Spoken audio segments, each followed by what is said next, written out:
direction in nature. I would like to begin by acknowledging that the land on which the festival staff and board have been preparing this online festival, and from which we are today generating this online presentation, is the traditional territory of the Anishinaabe and Haudenosaunee peoples. We gratefully acknowledge these Indigenous nations for their historical and ongoing guardianship of this land. We agree to peaceably share in responsibility for stewardship of this land, its waters, and all of its biodiversity. All of those who come to live and work here are responsible for honoring these relationships in the spirit of peace, friendship, and respect. We're very grateful to those organizations and individuals who support the festival. And today, Kingston Writers Fest would especially like to thank Ian Arthur, author patron of Torbjørn Ekelund, Word on the Street Toronto, with whom Kingston Writers Fest is presenting this event as part of a Pathfinders doubleheader, Canada Council, Heritage Canada, Ontario Arts Council, the City of Kingston, and Kingston Arts Council. And special thanks to Tourism Kingston for their marketing support. We also want to thank Torbjrn for providing the video that opened the event. Now just a little housekeeping. Tell us where you're tuning in from. You can use the Zoom Q&A function, which you will find if you hover at the bottom of the Zoom screen. And you can also use that Q&A function to ask Torbjrn questions. Complete our online survey for the chance to win a pass to next year's festival or a basket of books. And maybe there'll be a copy of In Praise of Paz in there, who knows. Check our website for details. Here now to say a few words is Ian Arthur, who is also the Member of Provincial Parliament for Kingston and the Islands. Welcome, Ian. Hello, everyone. It's a pleasure to be with you from the comfort of my home office.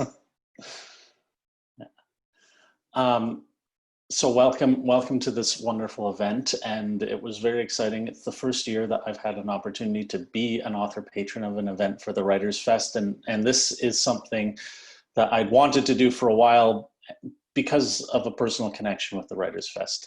Barb, who just spoke, is basically my second mom. I lived with her for a while when I was in high school, and I'm fantastic friends with her children. And so to be able to connect with the work that she's doing, especially in the last year that she is going to be the artistic director of the Writers Fest, is really quite an honor and something I'm very, very excited to be able to do.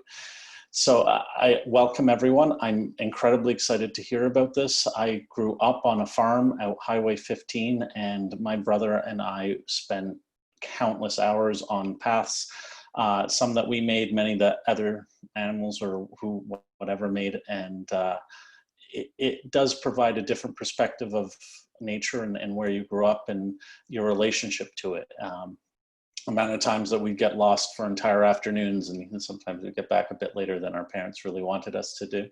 But it was an amazing way to spend a childhood and to see this kind of sort of respect and interest in paths and this book. I think it's absolutely fantastic. So a heartfelt congratulations to Barbara and the entire team on pulling off remote Writers Fest. Everything is different this year. I think everyone kind of feels that they have been pivoting for months, constantly adjusting to whatever the new normal is. And yeah, it's fantastic to see that this is happening and to get to be involved in some small way. So good luck with the rest of the Writers Fest. And thank you to Torbjrn for coming and sharing his book and his experiences with us. And thank you for Barb for inviting me. Thank you for those kind words, Ian. Right to the cockles of my heart. But now to the main event. I'll introduce the lovely Kate Kristiansen and then turn things over to her. Kate Kristiansen is the owner of the Hummingbird Studio, a marketing and publicity agency and artist's retreat. She has nearly 20 years of experience in marketing and brand sponsorship development and was a valued member of the Kingston Writers Fest team for several years, serving as our director of marketing. She has marketed live entertainment touring shows such as Cirque du Soleil across North America. But that's not all there is to Kate. An avid traveler and hiker, Kate has traversed the world, living for several years in New Zealand and across the United States, and hiking trails large and small from the Camino de Santiago in Spain to the Kick and Push Trail in Frontenac County. Never one to sit idle. When Kate isn't tramping or climbing, she is working on a novel in a beautiful limestone century home outside of Sydenham, Ontario. Please give a warm welcome to Kate Kristiansen.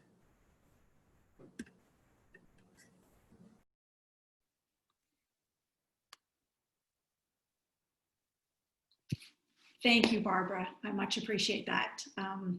I cannot believe that another festival season is coming to an end. And what a gift each year you and the team provide all of us book lovers. So on this, your last festival, please allow me to say congratulations to you all on another successful event, albeit remote. We're still really thrilled that this festival has happened. I am looking forward to your new journey, and I can't imagine a better way and a better send-off than to be here with you today.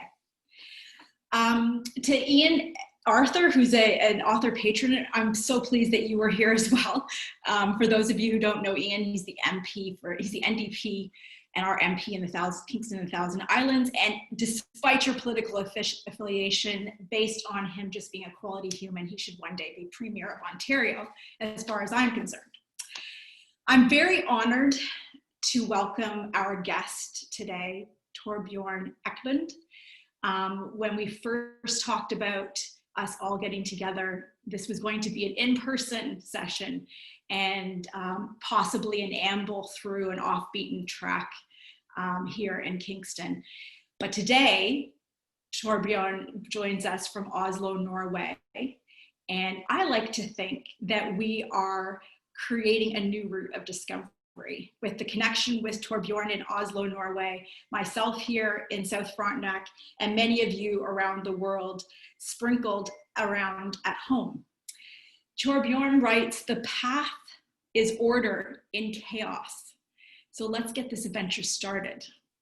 Torbjørn is a writer, an avid walker, author, nature photographer, and co-founder of Harvest, an online magazine documenting his wilderness adventures, environmental issues, and our relationship with nature. He has a PhD in history and lives with his wife and 2 children in Oslo, Norway. His latest works, In Praise of Paths, is a treasure of a book for anyone who enjoys the pleasure of walking. And I say the pleasure. We know the scientific and practical aspects of walking, but this is about the experience.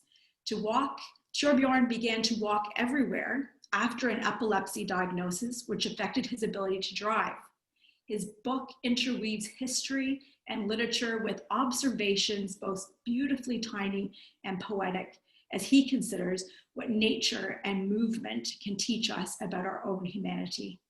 I'm going to invite Torbjørn, and it was an opportunity to read a section of his book, and welcome Torbjørn to the Kingston Writers Fest. Thank you very much, and thank you for the very nice words. Okay, I'll start writing a small section from the beginning of the book. Let me see. Well, it's called, the chapter is actually called The Beginning. We were nomads once. We migrated, never remaining for long in a single location. The world lay open and undiscovered, borderless. We could walk in any direction, follow our will, explore new lands. Now we are sedentary. We live our life sitting down, drive the car to the store, fly if traveling longer distances, call to have the pizza delivered to our door, and purchase automatic lawn mowers, robots to do the work for us, while we sit sunning and thinking about more pressing matters than mowing the lawn. The journey has lost its original purpose. It's no longer an essential undertaking to sustain our lives. Rather, it has become a form of amusement and recreation. We board an airplane in one corner of the world and disembark in another. We have the ability to put enormous distances behind us without expanding any of our own energy or gaining any knowledge about the paths and landscapes that lie unfurled beneath the cloud cover several thousand feet below. A lot has changed and a lot has been lost when checking in at the airport is the most energy-intensive stage of a journey that relocates us from one side of the globe to the other. Our ability to read a landscape used to be indispensable for survival. Now, we no longer require any knowledge of navigation or orienteering to get where we want to go. The path is displayed on our smartphones, our GPS, and as we walk, we stare down at a lit screen instead of up at the place where we are and the path we are on. Our sense of place has become an aptitude we would prefer to do without. The same is true for our sense of distance. Paths were the first main thoroughfares, and the way in which they meander and wind through the landscape tells us something very fundamental about the people who created them. A path's line is never accidental. It's not the shortest distance between 2 points. It's the simplest. It's a result of the intrinsic human inclination to choose the path of least resistance, because conserving energy used to be so critical for survival. Messengers traveled by foot on paths or carriage roads. The time it took to walk the path was secondary to the energy it required. Upon arrival, the message may already have become outdated and possibly even untrue.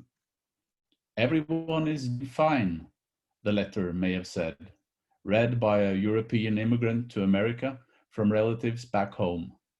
Though in the months that had passed since the letter was posted, many of those relatives, perhaps even the letter writer, may have died of hunger, tuberculosis, scarlet fever, or in childbirth.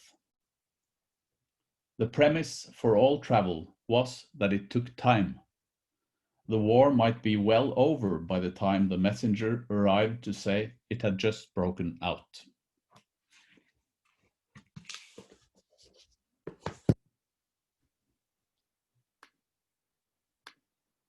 Thank you, Torbjørn. That was wonderful. Very nice way to set it up today.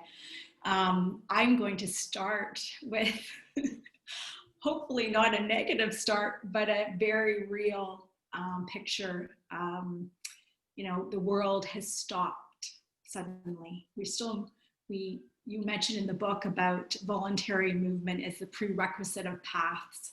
And yet here we are in our homes, and some are in lockdown during this global pandemic.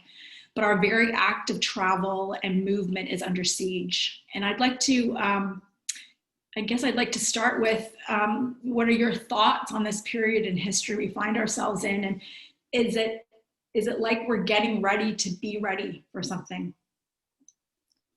Yeah, well, it's funny that you mention it, because I think I write somewhere in my book that you know, when you are your freedom to move is limited, which is the only place really to experience it is probably when you're in prison.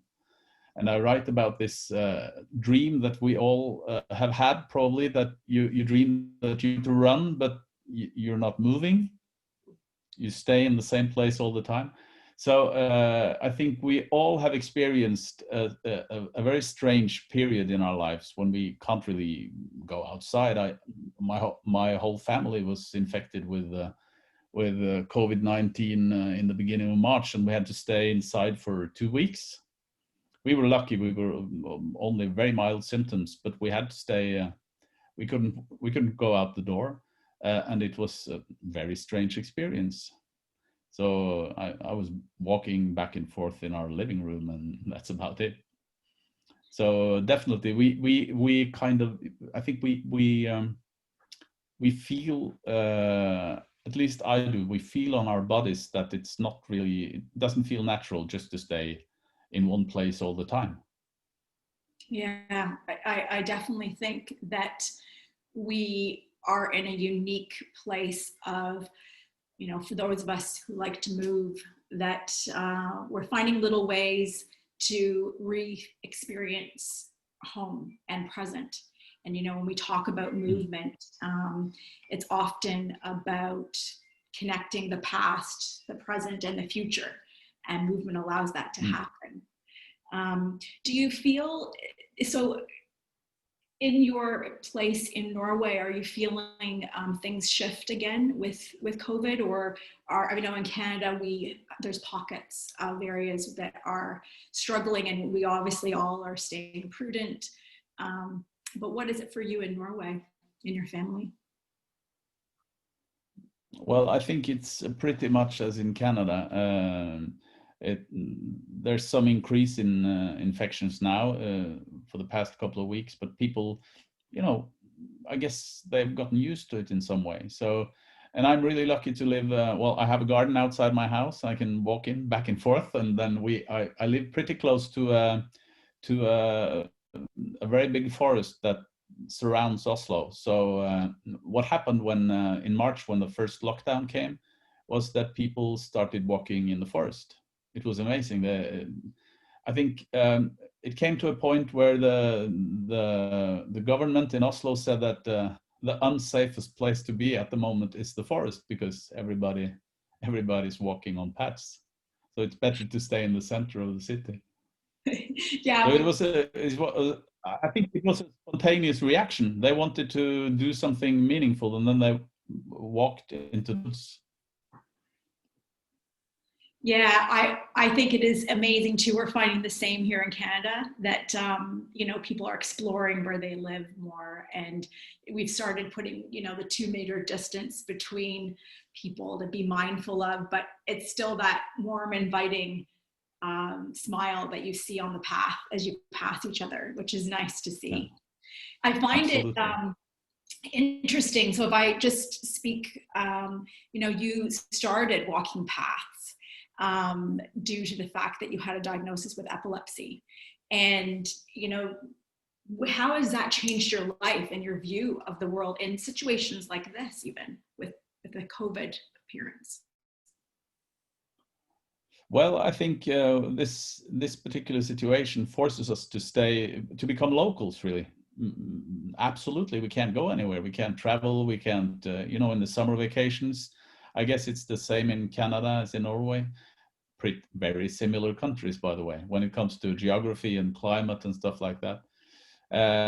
So a lot of people will, you know, go somewhere south in the summer vacation, because they will, to make sure that they get some sun on their bodies and stuff like that. But now they've been forced to stay home, and I think a lot of people were very worried about how will it be? The whole family is going to stay, you know,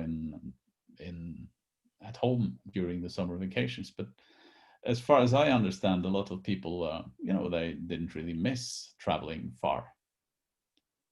Yeah, I think that you're obviously, you embrace change well too. And with your epilepsy diagnosis, you speak of how, you know, normally being told you couldn't drive, how, you know, some people that is life-changing. And for you, it felt like in a couple of days to get into the rhythm of this new life.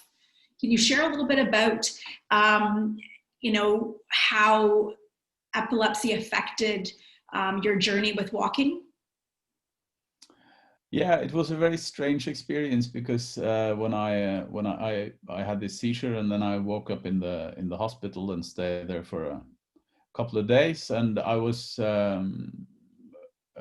I should have been most worried about the diagnosis, but then when I lay in the bed in the hospital, I was thinking more about, I was more worried about not being able to drive a car, really, because the doctor told me.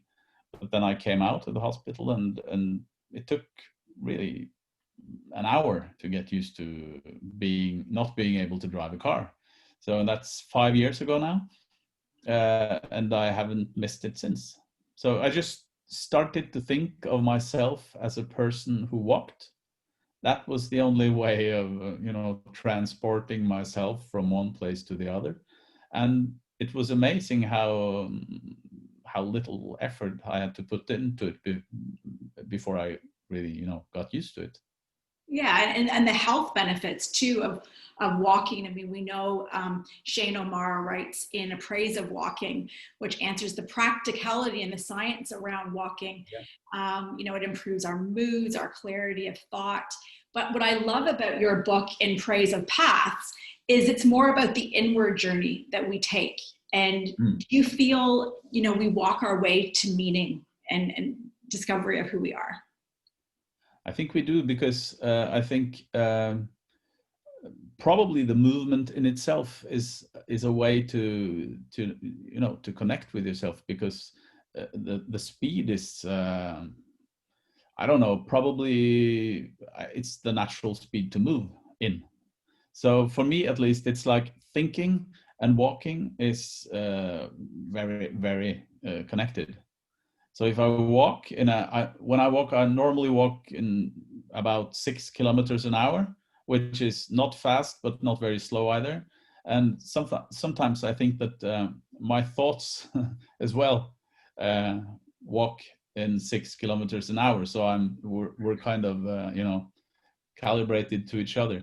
And it's easy to forget, It's easy to forget that if I was to go to Canada, I was actually in Canada last year, but I just had a stopover in Toronto airport. So I think it was a sunny day. So I think I actually looked down on Kingston and the Great Lake. But then I board the plane in Oslo and then stop over in Frankfurt, Germany, and then suddenly I'm in Toronto. So there is nothing, which is it's an impossible thought. For me to think now I'm in Canada. Whereas if I had to walk to Canada or then go by boat and stuff, it would be a completely different experience. Yeah, and I know that you speak about in your book, you tackle walking in lots of different ways. You do it in bare feet, you do it with your eyes closed. And can you tell us a little bit about why you decided to try to challenge yourself in a sensory way with walking? Well, I think it was because as I started walking all the time, I got more aware of what happens, like this very, very complicated. It's a really very complicated thing. We're the only bipedal creatures on Earth, really, except from birds. Birds also have only 2 feet, but they have, their wings. So I started thinking about this very, very sophisticated way of moving. And then after doing that and after walking for a while, I wanted to try to check out my, my balance and all that stuff. So I walked to my office in the morning with my eyes closed, or at least I tried to, because I know the way. I walk it every day. And my son, who was going to school at the same time, was very embarrassed when he heard that his father was going to walk. Because I meet all his friends on my way to work. So he was very embarrassed when he saw me walking with my eyes closed.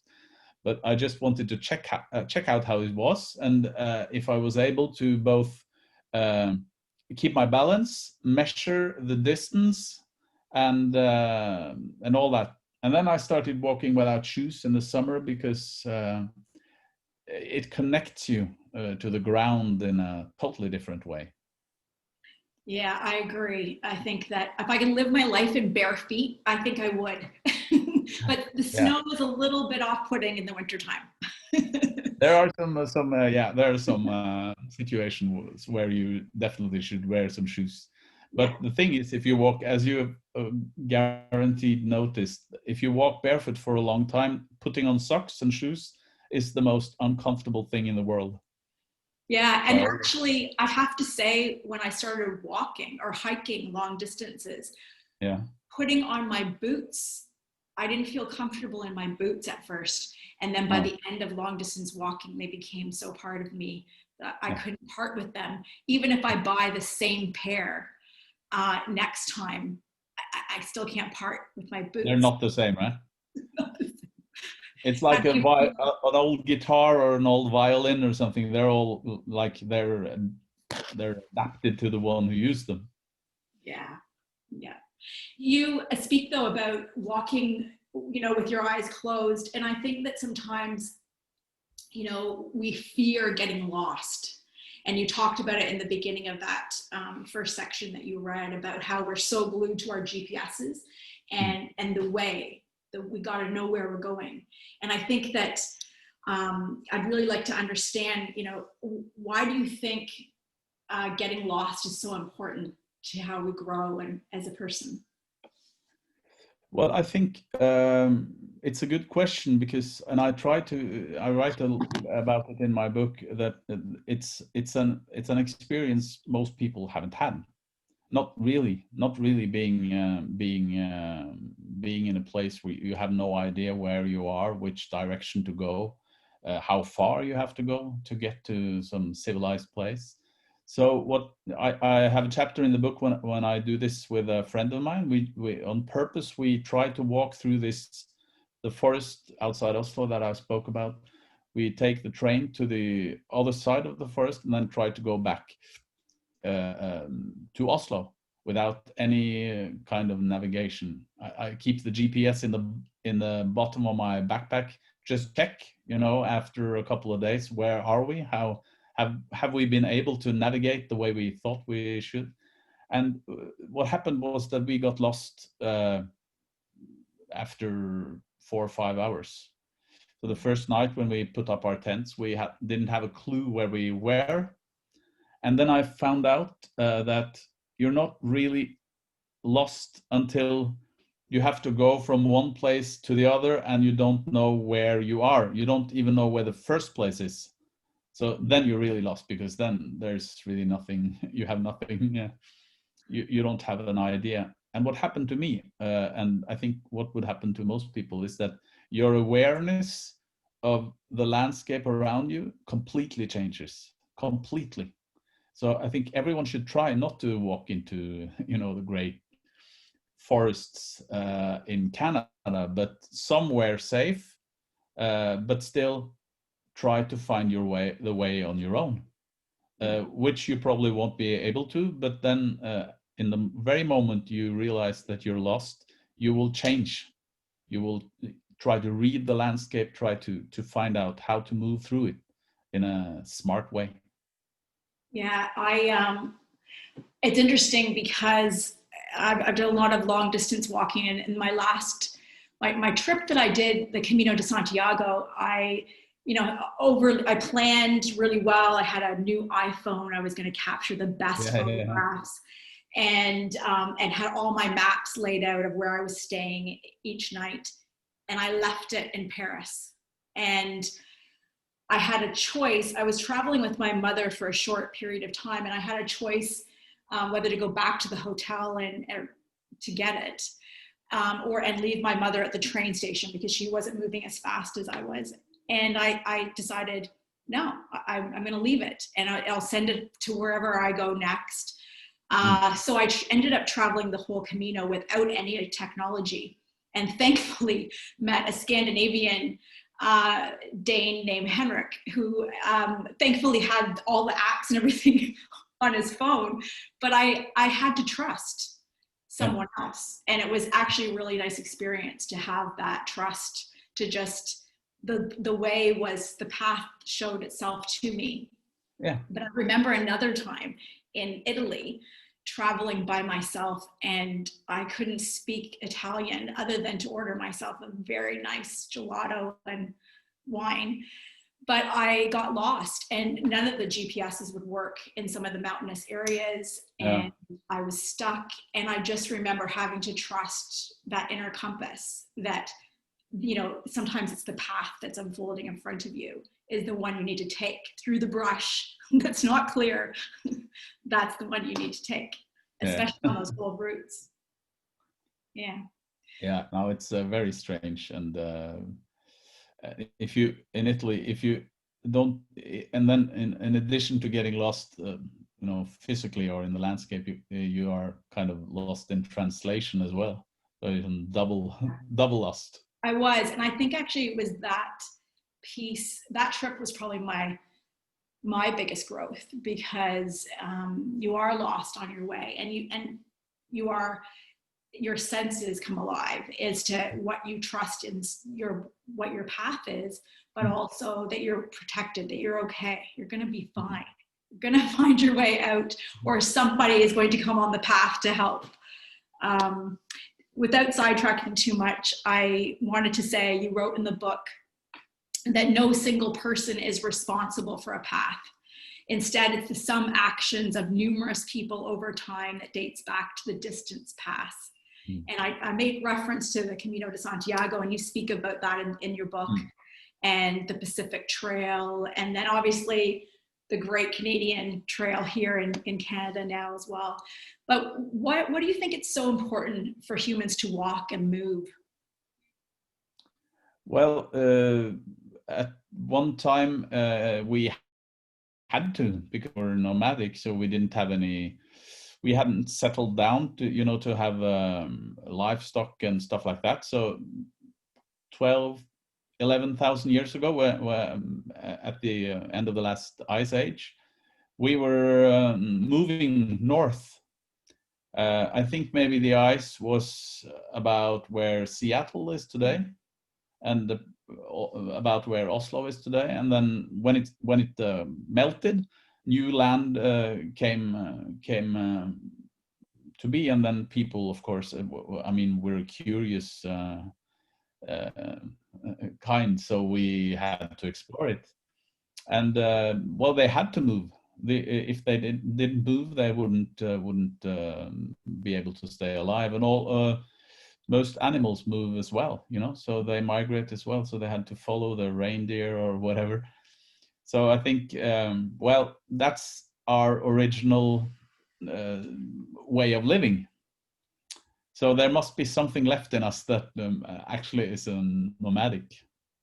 Well, and you speak as well of your, as a child, being really fascinated with the indigenous people of North America, and how since the Stone Age we've been mastering the skills of track tracing and trying to find our path. And you did that with your friend in the forest, and in parts of Norway too, in the city. Yeah. And a funny thing with doing it is that I remember everything from that walk when we got lost, absolutely everything. So I have an idea that there is some connection also with the memory or the perception of the landscape. It sort of like sticks to you in a one-to-one version. So I shouldn't say that I would be a very good tracker back in the days. Probably wouldn't, but there is something very fascinating about it. And I also have in my book, I interview the coach of the Norwegian national team in, I don't know what you call it in Canada, or orienteering, when you have to run through a forest and then find some certain places. Orienteering. Yeah. And he talks about this in a very interesting way.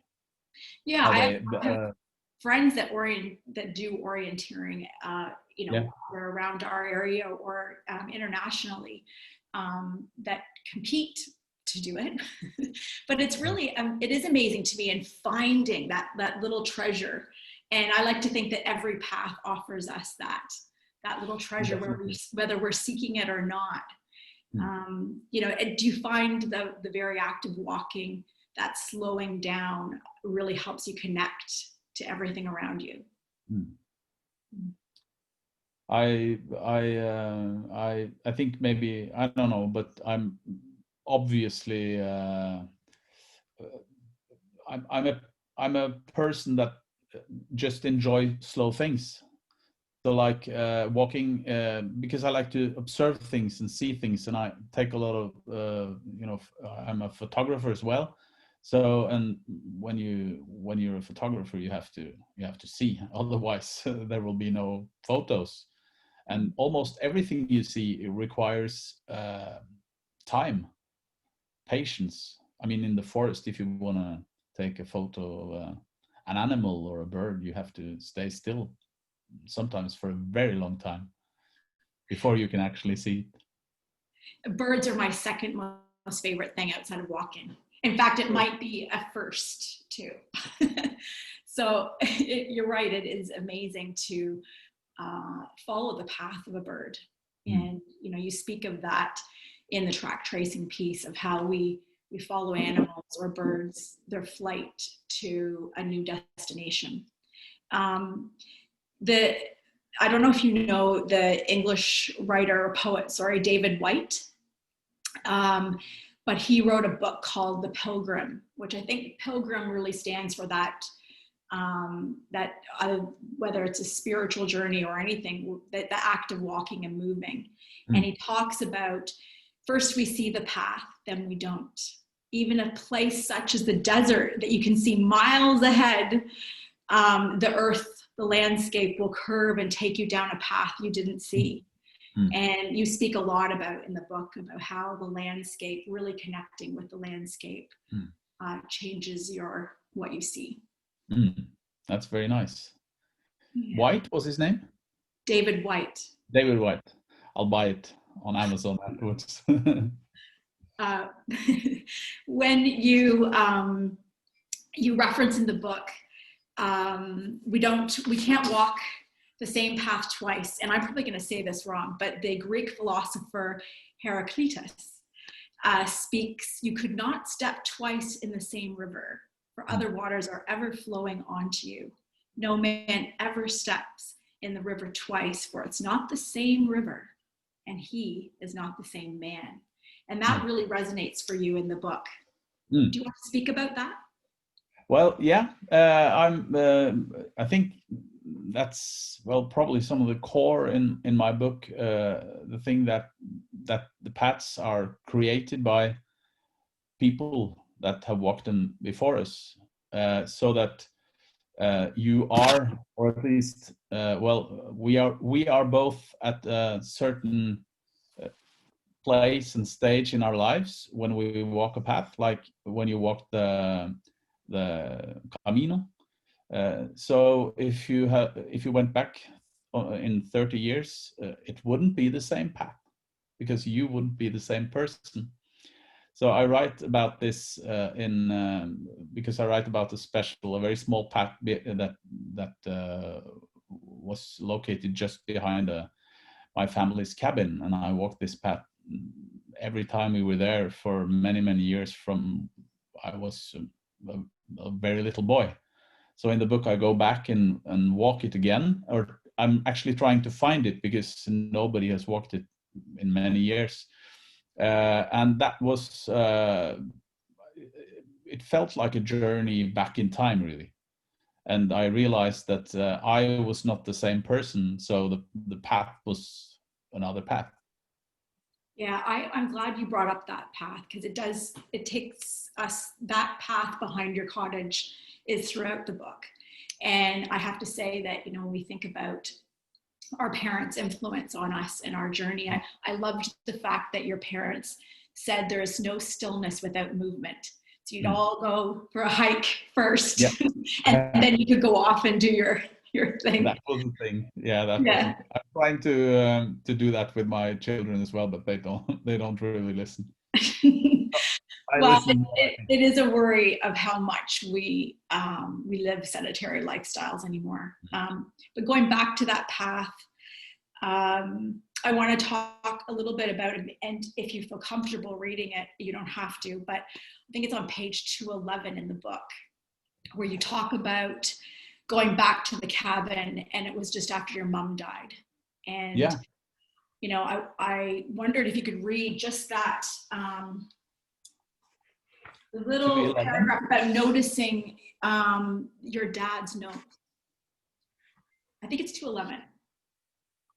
Yeah. I can read. Let me just see where to stop. Just let me see where to stop. Yeah, I can read it. My mother died in the winter of 2010. She was buried on a Thursday in the beginning of March. It had been a cold winter. Flecks of snow covered the churchyard, but spring was in the air and the chickadee sang from a naked birch tree above our heads. We stood in the yellow grass of the previous summer with the priest, while the priest said a few words about life and death I no longer remember, before my mother's coffin was lowered into the earth. I leafed through the cabin, because I'm in the cabin now when I speak about this. I leafed through the cabin book and came to her final entry, springtime the year before she died. She didn't know it would be her last visit. My sisters and I had long since grown up, and now it was only my mother and father who frequented the little cabin. May 10th, 2009. Åge and Ingelene came for a brief day trip. A gorgeous spring day with green leaves, wood anemones, lilies of the valley, and bird song. I put down the cabin book and went into the bedroom. There was only a single bed. It was a bunk bed. It was where my sisters and I slept. The two of them shared the bottom bunk and I was on the top. My father slept on the sofa in the living room, and my mother slept on a mattress in a doorway, with her head in the bedroom and her feet in the kitchen. I went back to the living room and sat down on the sofa. I continued reading the book. My father had written an entry only a few weeks after my mother's death. He did what people always do whenever sorrow is too hard to bear. He had a lot to get out, had to walk, had to go visit places that had been of significance in his and my mother's lives. The cabin held their history, and so this was naturally where he would come in hopes that this place might bring him closer to her. I think he was like me. I can hardly think about the path without thinking of my mother. She made the path a centerpiece of a land full of adventure. How many times have I walked on the path?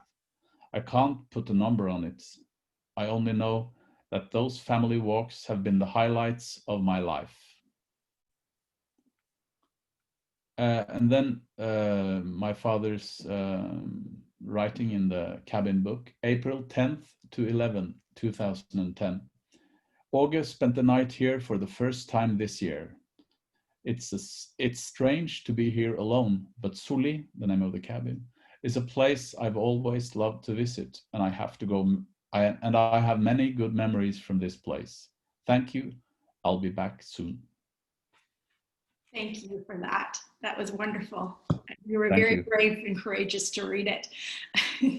I love that you recognize the benefit of and that need and desire to walk when we grieve. And I also love that your father noted, thank you for the memories, and I'll be back soon. So there's a gratitude that shapes our lives. And do you feel that gratitude and that act shapes good and not so good experiences, especially when we're in pain? Oh yeah.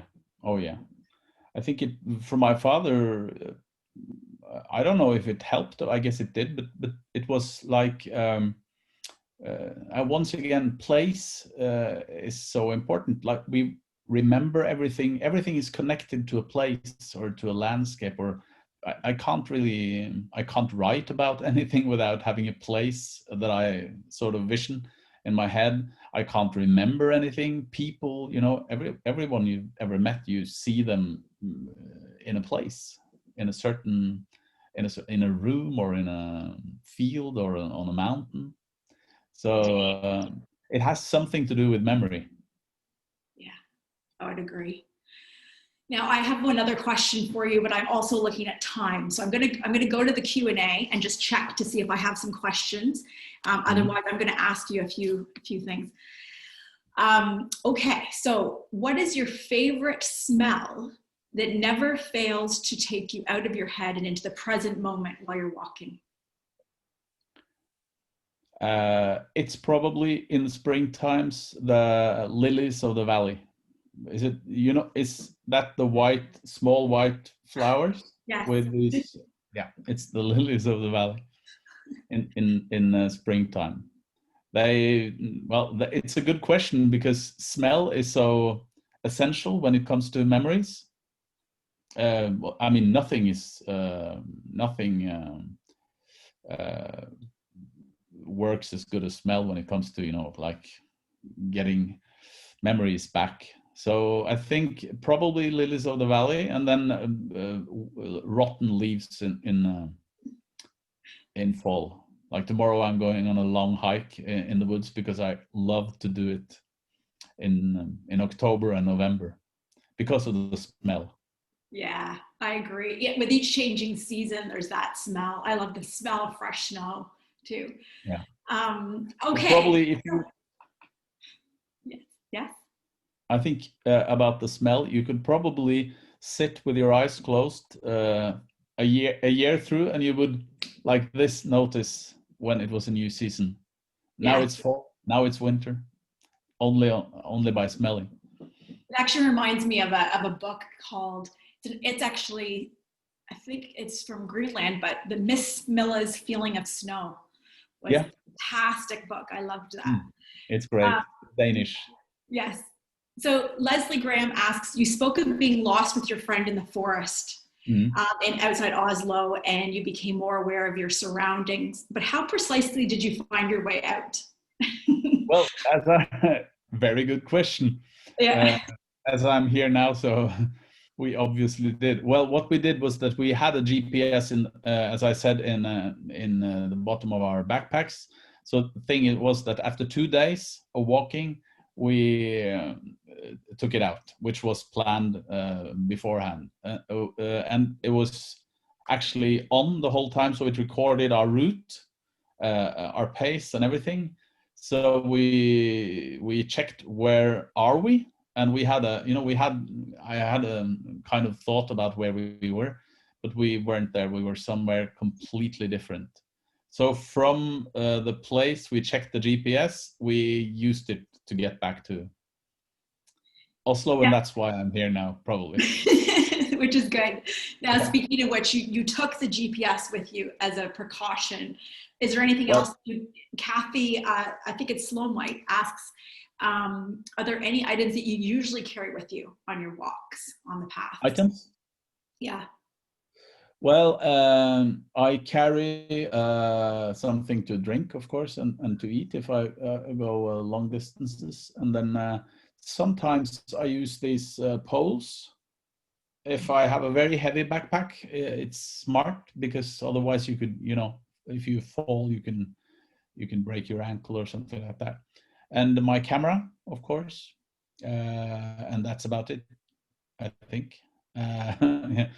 And a headlamp if it gets dark. That's about it. Anna Soper asks, what will you be writing next? I'm writing a book about birds. Yay! And hopefully it will be available in English, but the Corona situation makes me I need to travel a little, so it has been I have to it takes a little longer than I originally thought because of the Corona. I remember because I follow you on Instagram, and you got beautiful photography. Your nature photography is thank you is so you are completely in touch with what you're photographing. Thank you very much. And I think I saw you were photographing a kiwi that you found in Frankfurt. And I thought I spent a lot of time in New Zealand, but I lived next to a bird sanctuary, and they had a white kiwi that's been born there. Yes, it's beautiful. You must visit. And very, very rare. Yeah, I've been to New Zealand many years ago, and I remember we didn't see the Kiwis then, but they spoke of it. So when I came to Frankfurt and learned that it was the first place in the world outside New Zealand that they were actually allowed to breed Kiwis because they're sacred to the Maoris on New Zealand. So when I read that they had Kiwis in Frankfurt, I was there in there's a great big book fair there. Yeah. So I took a day off and went to see the Kiwi, which was amazing. Yeah. He slept, of course, when we came there because they sleep. It's a magical moment when they pop out and you can see them, I always think. Yeah. They're great. Some strange bird. Yeah. They are. I'm going to, we'll wait for a few more questions if necessary, but I wanted to I love page 80 of your book that says, you talk about J.R. Tolkien.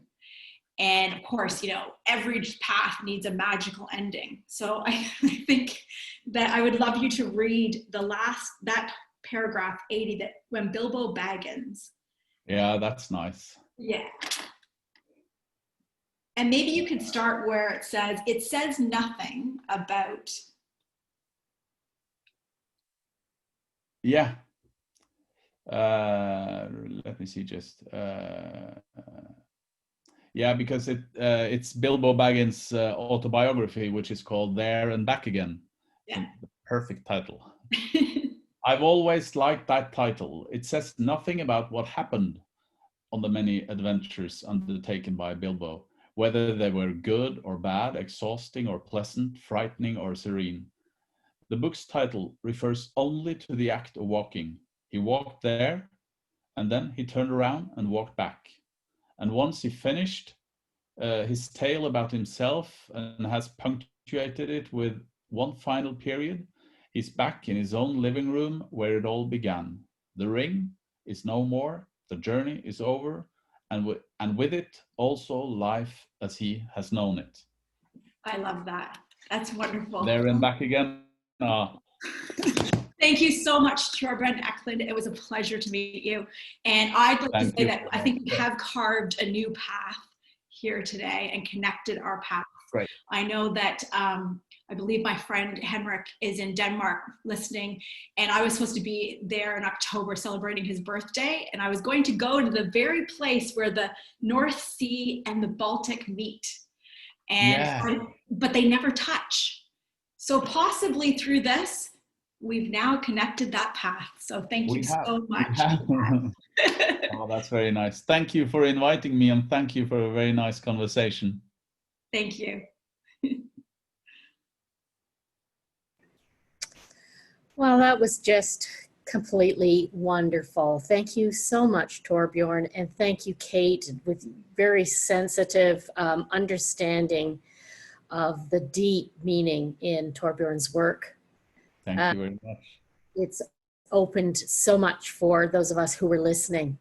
We're all keen to get outside now. Reminder that Torbjørn's wonderful book, In Praise of Paths, Walking Through Time and Nature, is available for purchase at Novel Idea here in Kingston, either in person or by order, or certainly at your local independent bookstore, wherever you are.